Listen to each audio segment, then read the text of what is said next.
प्यारे विद्यार्थियों,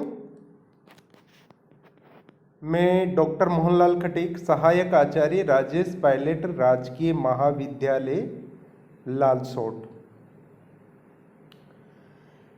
आपकी ऑनलाइन क्लासेज में बीए द्वितीय वर्ष संस्कृत का जो प्रश्न पत्र है उसमें हम सभी पढ़ रहे थे नामिक प्रकरण। और नामिक प्रकरण में हम पढ़ रहे थे हरि शब्द के रूपों की रूप सिद्धि। और पूर्व कक्षा में हमने हरि शब्द द्वितीय विभक्ति तक हमने रूप सिद्धियां कर ली थी। आज हम हरि शब्द के तृतीय विभक्ति से जो शब्द है उनकी रूप सिद्धि पढ़ेंगे। तो तृतीय विभक्ति का एक वचन आता है हरिणा। अब ये हरिणा कैसे बना इसकी हम रूप सिद्धि पढ़ते हैं। हरिणा तृतीय विभक्ति एक वचन में है।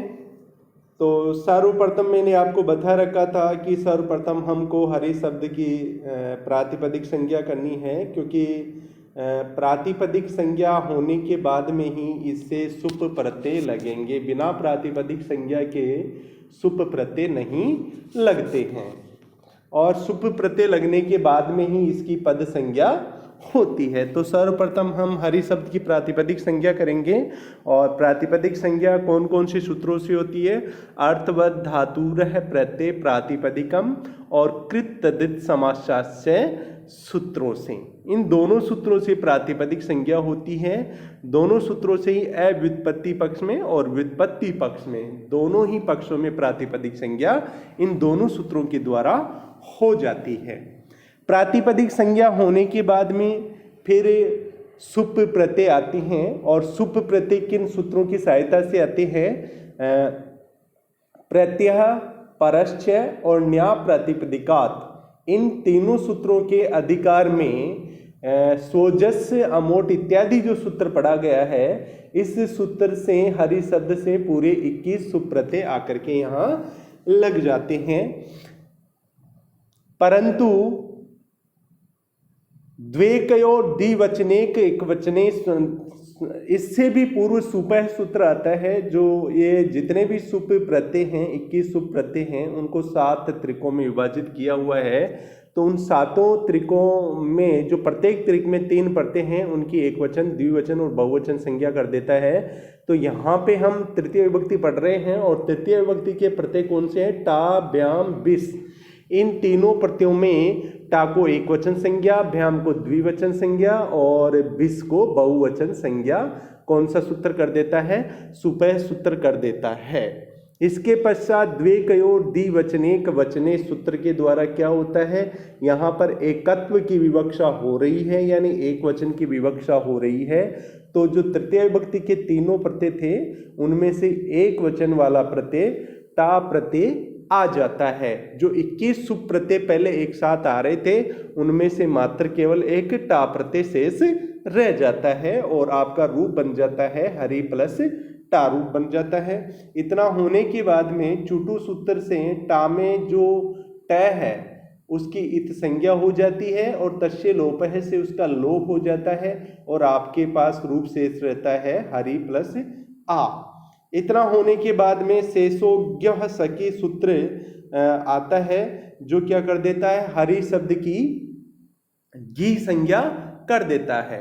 देखिए, नदी संज्ञा जिस सूत्र के द्वारा, युस्त्राक्यो नदी सूत्र के द्वारा जिन शब्दों की नदी संज्ञा हो रही थी, अब उनसे जो शेष बचे हुए हैं उनकी गी संज्ञा कौन सा सूत्र करता है? शेषोज्ञ सखी।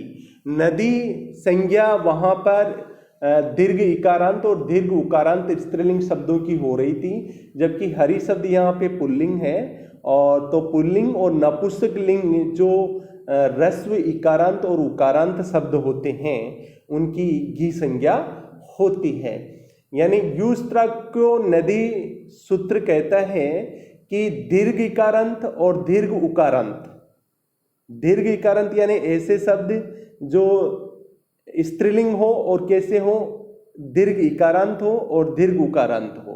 उनकी नदी संख्या युस्त्राक्यो नदी से होती है। और शेषोज्ञ सखी संख्या, शेषोज्ञ सखी सूत्र से जो घी संज्ञा होती है वो कैसे शब्दों की होती है? ऐसे शब्द जो रस्वांत इकारांत हो और उकारांत हो, यानी रस्व जिनके अंत में रस्व ई और ऊ हो और पुल्लिंग हो, उनकी संज्ञा क्या होती है? घी संज्ञा होती है। पुल्लिंग के साथ नपुंसकलिंग शब्दों की भी घी संज्ञा होती है। जो रस्व इकारांत और उकारांत होते हैं उनकी पुल्लिंग और नपुंसकलिंग शब्दों की घी संज्ञा होती है। तो यहाँ पे हरि पुल्लिंग शब्द है, तो यहाँ पे इसकी घी संज्ञा शेषोज्ञ सखी सूत्र से हो जाती है। घी संज्ञा होने के बाद में फिर क्या होता है? आंगो ना स्त्रियाम सूत्र से घी संज्ञक हरि से परे आको ना आदेश हो जाता है। आको क्या आदेश हो जाता है? ना आदेश आंगो ना स्त्रियाम सूत्र से हो जाता है। इसके पश्चात नाको भी अटकू पवांग नुम वे वाय अपी सूत्र से जो ना के न है, ना का जो न है उसको न आदेश हो जाता है और ऐसा होने के बाद में हरिणा रूप सिद्ध हो जाता है। अब हम करते हैं तृतीय विभक्ति का द्विवचन हरिभ्याम रूप, और ये हरिभ्याम रूप तृतीया, चतुर्थी और पंचमी तीनों विभक्तियों के द्विवचन में आता है हरिभ्याम। तो यहाँ पे हम एक की रूप सिद्धि पढ़ेंगे तो तीनों की रूप सिद्धि हो जाएगी, तीनों की रूप सिद्धि समान होती है। तो सर्वप्रथम वही कृत तदित समासाश्च और सर्वप्रथम कृत तदित समासाश्च और अर्थवत धातुर है प्रत्यय प्रातिपदिकम। इन दोनों सूत्रों की सहायता से हम हरि की प्रातिपदिक संज्ञा करेंगे। द्विवचन के कारण इसका 2 बार उच्चारण करेंगे और इतना होने के बाद में प्रत्यय परश्चय न्याय प्रातिपदिकात इन तीनों सूत्रों के अधिकार में जो स्वजस अमोट सस इत्यादि जो सूत्र है उसकी सहायता से पूरे सुप प्रत्यय आ जाते हैं और आपका रूप बन जाता है हरि हरि प्लस सुप। इतना होने के बाद में सुपय सूत्र से जो प्रत्येक त्रिक के 3 प्रत्यय हैं उनको एक वचन, द्विवचन और बहुवचन संज्ञा हो जाती है। तो इतना बहुवचन संज्ञा होने के बाद में फिर द्वेकयो द्विवचनेक वचने सूत्र से द्वित्व या द्विवचन की विवक्षा होने पर द्विवचन का प्रत्यय आ जाता है। और यहाँ पे तृतीया, चतुर्थी और पंचमी द्विवचन का प्रत्यय है भ्याम प्रत्यय। तो इतना होने के बाद में शब्द की रूप सिद्धि की कंडीशन बन जाती है, हरि हरि प्लस भ्याम हो जाता है। इसके पश्चात एक हरि शेष रह जाता है। सरूपाणाम एक शेष एक विभक्त सूत्र से अन्य हरि का लोप हो जाता है और एक हरि शेष रह जाता है और रूप बन जाता है हरि प्लस भ्याम। इसके पश्चात जो भ्याम का मैं है वह हलंत्यम सूत्र से इत संज्ञक और उसका लोप भी प्राप्त यहाँ पर हो रहा है, लेकिन नए विभक्त तुष्मा सूत्र उसका निषेध कर देता है और निषेध होने के बाद में हरि और भ्याम का संयोग होने पर हरिभ्याम शब्द की रूप सिद्धि हो जाती है। तो यहाँ पे हम हरिभ्याम जो रूप आपका तृतीया, चतुर्थी और द्विवचन रूप है उसकी हमने रूप सिद्धि कर ली है। इसके पश्चात हम चलते हैं हरिभ्य शब्द है जो तृतीय विभक्ति का बहुवचन है। तो सर्वप्रथम हम इसकी प्रातिपदिक संज्ञा अर्थ और धातुर प्रत्यय प्रातिपदिकम से और कृत तदित समास से दोनों सूत्रों से इसकी प्रातिपदिक संज्ञा कर देते हैं। और फिर यहाँ पर तृतीय बहुवचन की विवक्षा हो रही है तो हरि का 3 बार उच्चारण करेंगे, हरि हरि हरि ये उच्चारण अपन कर देंगे। इसके पश्चात प्रत्यय परस्य और न्याय प्रातिपदिका इन तीनों सूत्रों के अधिकार में सोजस अमोट इत्यादि जो सूत्र है उससे सुपय प्रत्यय आ जाते हैं और सिचुएशन बन जाती है हरि हरि हरि प्लस सुप। अब आप जानते हो कि पूरे के पूरे 21 सुप प्रत्यय एक रूप में एक साथ नहीं लगते हैं, तब सुपय सूत्र आता है जो क्या करता है, ये जो सुप है 21 सुप प्रत्यय थे इनके प्रत्येक त्रिक के जो 3 प्रत्यय थे उनको क्रमशः एक वचन, द्विवचन और बहुवचन संज्ञा कर देता है। उसके पश्चात बहुषु बहुवचनम सूत्र के द्वारा बहुवचन की विवक्षा में बहुवचन की विवक्षा में। और यहाँ पे किसकी विवक्षा हो रही है? तृतीया बहुवचन की विवक्षा में। तो यहाँ पे तृतीया बहुवचन की विवक्षा में तृतीया बहुवचन का प्रत्यय कौन सा है? बिस प्रत्यय। सुपह में से बिस शेष रह जाता है और हट जाते हैं, तो यहाँ पर रूप बन जाता है फिर आपका हरि हरि हरि प्लस बिस रूप बन जाता है। इसके पश्चात इतना होने के बाद में हलंत्यम सूत्र से बिस का जो स है उसकी इत संज्ञा और लोप प्राप्त होता है, लेकिन नए विभक्तो तुष्मा से उसका निषेध हो जाता है और आपका रूप वही रहता है हरि हरि हरि प्लस बिस। इसके पश्चात श रूपाणाम एक शेष एक विभक्तो सूत्र से अन्य हरि का लोप हो जाता है और एक हरि शेष रहता है और यहाँ तक आते आते रूप बन जाता है हरि प्लस बिस हो जाता है। इसके पश्चात जो हरिबिस शब्द बनता है उसकी पद संज्ञा हो जाती है, क्योंकि इसके पश्चात में शुभ प्रत्यय लगा हुआ है। पद संज्ञा होने के बाद में जो बिस का इसका अंतिम शय था उसको रुत्व हो जाता है। रुत्व में से ऊ की जो अनुनासिक ऊ है उसकी उपदेश से अज अनुनासिक इत से इत संज्ञा हो जाती है और र शेष रहता है। र शेष रहने के बाद में र के पश्चात वर्णों का अभाव होने से अवसान संज्ञा होती है और अवसान संज्ञा होने के बाद में खर वसानयो विसर्जनीय सूत्र से र का विसर्ग आदेश होकर के हरिभी रूप सिद्ध होता है। चलिए बच्चों आगे हम पढ़ते हैं। चतुर्थी विभक्ति का एक वचन रूप है हरियः। हरियः की रूप सिद्धि कैसे होती है हम देखते हैं। वही सर्वप्रथम आपको प्रातिपदिक संज्ञा करनी है। अर्थवत धातुर है प्रत्यय प्रातिपदिकम और कृत तदित समासशास्त्र, इन दोनों सूत्रों से आपको अव्युत्पत्ति पक्ष में और व्युत्पत्ति पक्ष में दोनों में प्रातिपदिक संज्ञा करनी है। प्रातिपदिक संज्ञा होने के बाद में फिर आप प्रत्यय परस्य न्या प्रातिपदिकात इन तीनों सूत्रों के अधिकार से स्वजस अमोट इत्यादि सूत्र से सुप प्रत्यय रख दोगे, यानी सारे के सारे सुप प्रत्यय हरि शब्द से लगने को तैयार रहते हैं 21 के 21। लेकिन यहाँ पे हम रूप सिद्धि कर रहे हैं चतुर्थी विभक्ति एक वचन की, तो चतुर्थी विभक्ति एक वचन का ही प्रत्यय आएगा।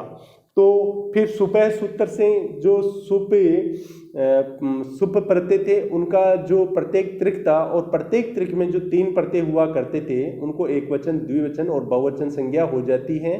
तो यहाँ पे चतुर्थी विभक्ति के जो प्रत्यय थे णे भ्याम व्यस, इन तीनों को भी क्रमशः णे को एक वचन, भ्याम को द्विवचन और व्यस को बहुवचन संज्ञा हो जाती है।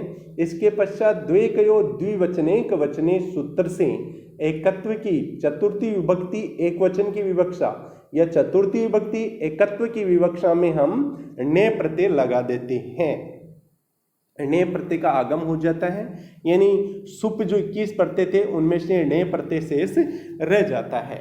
इसके पश्चात णे में जो णे है उसकी भी लस्क्वा तदित्य सूत्र से क्या होता है इत संज्ञा हो जाती है और तस्य लोप है सूत्र से उसका लोप हो जाता है और आपके पास शेष रह जाता है ए। और यहाँ तक रूप सिद्धि होती है हरि प्लस ए रूप रहता है। इसके पश्चात वही शेषोज्ञ सखी सूत्र से क्या होता है हरि जो है उसकी घी संज्ञा हो जाती है और घी संज्ञा होने के बाद में घी संज्ञक जो हरि शब्द है और जिसका अंतिम ई है, हरि शब्द है जो हरि शब्द घी संज्ञक हरि शब्द से परे सुप का ने सुप का णित यानी णित उसे कहते हैं जिसमें ण की इत संज्ञा और लोप हुई हो। तो यहाँ पे देखिए णे प्रत्यय था, णे प्रत्यय में से ण की इत संज्ञा और लोप हो गई तो णे प्रत्यय कैसा हो गया णित हो गया। अब इसका ए शेष रह गया तो ए यहाँ पे णित हो गया, तो णित सुप परे है और नित सुप परे होने पर जो गी संज्ञक हरि शब्द है जिसका अंतिम ई है उस अंतिम ई को गुण हो जाता है। और ई का गुण आप जानते हो अच्छे से, ई का गुण क्या होता है ए रहता है, ई का गुण ए होता है और गुण होने पर रूप बन जाता है हरे प्लस ए रूप हो जाता है। इसके पश्चात एचो ऐ वायाव है सूत्र से जो रेफांत यानी रेप के अंत में जो ए है रेप के अंत में जो ए है उसकी अयादी आय हो जाती है और अयादी होकर के हर्यः रूप सिद्ध हो जाता है। इसके पश्चात चतुर्थी द्विवचन का जो रूप है हरिभ्याम, उसको तृतीय द्विवचन के अनुसार हम उसकी रूप सिद्धि करेंगे। इसके बाद चतुर्थी बहुवचन का रूप होता है हरिभ्यः। हरिभ्यः ये चतुर्थी बहुवचन रूप ही नहीं होता है बल्कि पंचमी बहुवचन का रूप भी हरिभ्यः होता है। तो यहाँ पे दोनों की रूप सिद्धि एक समान ही होगी, क्योंकि दोनों में लगने वाला सुप प्रत्यय एक समान ही होता है, दोनों में ही व्यस सुप प्रत्यय लगता है। तो हम इसकी हरिभ्यः की रूप सिद्धि करते हैं। वही सर्वप्रथम आपको प्रातिपदिक संज्ञा करनी पड़ेगी। अर्थवत् धातुरः प्रत्यय प्रातिपदिकम और कृत तद्धित समासाश्च, इन दोनों सूत्रों से आपको हरि की प्रातिपदिक संज्ञा करनी पड़ेगी। और बहुवचन की विवक्षा में हरि का 3 बार उच्चारण करना पड़ेगा, तो रूप बन गया आपका हरि हरि हरि रूप बन जाता है। और इसके पश्चात प्रत्यय परश्च और न्या प्रातिपदिकात, इन तीनों सूत्रों के अधिकार में सोजस अम ओट इत्यादि सूत्र से इन तीनों हरि शब्द के साथ में सुप पूरे 21 सुप प्रत्यय लग जाते हैं। फिर तो आपका रूप बन जाता है, यहाँ आते आते हरि हरि हरि प्लस सुप बन जाता है। और इसके पश्चात सुपय सूत्र आता है, जो सुप 21 प्रत्यय होते थे उनके प्रत्येक त्रिक के जो 3 प्रत्यय होते थे उनको क्रमशः वह एक वचन द्विवचन और बहुवचन संज्ञा कर देता है। तो वैसे ही चतुर्थी विभक्ति के जो 3 प्रत्यय थे णे भ्याम व्यस, उनको क्रमशः एक वचन द्विवचन और बहुवचन संज्ञा हो जाती हैं। फिर बहुषु बहुवचनम सूत्र की सहायता से बहुवचन की विवक्षा में, और यहाँ पे भी कौन से बहुवचन की विवक्षा में, चतुर्थी विभक्ति बहुवचन की विवक्षा में क्या आ जाता है, व्यस प्रत्यय का आगम हो जाता है और रूप बनता है आपका हरि हरि हरि प्लस व्यस रूप बन जाता है। इसके पश्चात व्यस का जो स है उसकी हलंत्यम सूत्र से इत संज्ञा और तस्य लोपः से उसका लोप प्राप्त होता है, लेकिन विभक्ति में यह स विभक्ति में स्थित है, अतः न विभक्तो तुष्मा सूत्र से उसका निषेध हो जाता है। यानी जिसकी इत संज्ञा और लोप हो रहा था यहाँ पे उसका निषेध हो जाता है और वो ही रूप शेष रहता है, हरि हरि हरि प्लस व्यस रूप शेष रहता है। फिर स रूपाणाम एक शेष एक विभक्तो सूत्र से अन्य हरि का तो लोप हो जाता है और एक हरि शेष रहता है। तो यहाँ पे भी आपकी रूप सिद्धि होती है और बन जाता है हरि प्लस व्यस रूप बन जाता है। इसके बाद में संयोग करने पर हरिभ्यस रहता है और हरिभ्यस शब्द की पद संज्ञा सुप्तिं गतम पदम सूत्र से हो जाती है, क्योंकि इसके अंत में सुप प्रत्यय लग गया है तो इसकी पद संज्ञा हो जाती है। और पद संज्ञा होने के बाद में जो स होता है, पद संज्ञा होने के बाद में जो स होता है उस स का सस जुसोरु सूत्र से रू आदेश हो जाता है और रू आदेश होने पर रू का जो अनुनासिक ऊ है उसकी भी उपदेशे अज अनुनासिक इत से इत संज्ञा हो जाती है और तस्य लोपः सूत्र से उसका लोप हो जाता है और शेष क्या रहता है आपके सामने, र शेष रहता है। तो यहाँ आपका रूप बन गया हरिबी और र, हरिभ्यः र, हरिभ्य र, और र शेष रहने पर र के पश्चात वर्णों का अभाव है तो यहाँ पे र की और आगे वर्णों के अभाव की अवसान संज्ञा हो जाती है और अवसान संज्ञा होने के बाद में खर वसानयो विसर्जनीय सूत्र से इस र का विसर्ग होने पर हरिभ्यः रूप सिद्ध होता है। तो यहाँ पे हमने चतुर्थी विभक्ति बहुवचन हरिभ्य की रूप सिद्धि की है और इसके अनुसार ही पंचमी विभक्ति बहुवचन का जो रूप है हरिभ्य उसकी भी रूप सिद्धि हो जाती है। अब आगे के जो शब्द हैं उनकी रूप सिद्धि हम अगली कक्षा में करेंगे। आप भी अन्य जो शब्द रूप है उनकी रूप सिद्धि आप इनके अनुसार करके देखिए और कर सकते हैं। ये आपके लिए सुविधा रहेगी क्योंकि इन्हीं के अनुसार उनकी रूप सिद्धि होगी।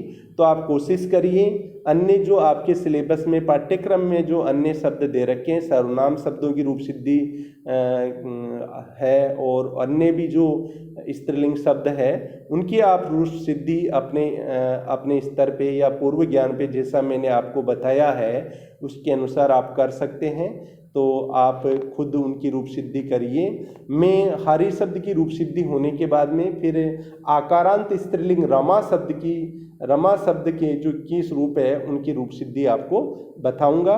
तब तक आप इन्हीं शब्दों के आधार पे अन्य शब्दों की रूप सिद्धि स्वयं करके देखें। इससे आपको सीखने में सुविधा रहेगी। धन्यवाद।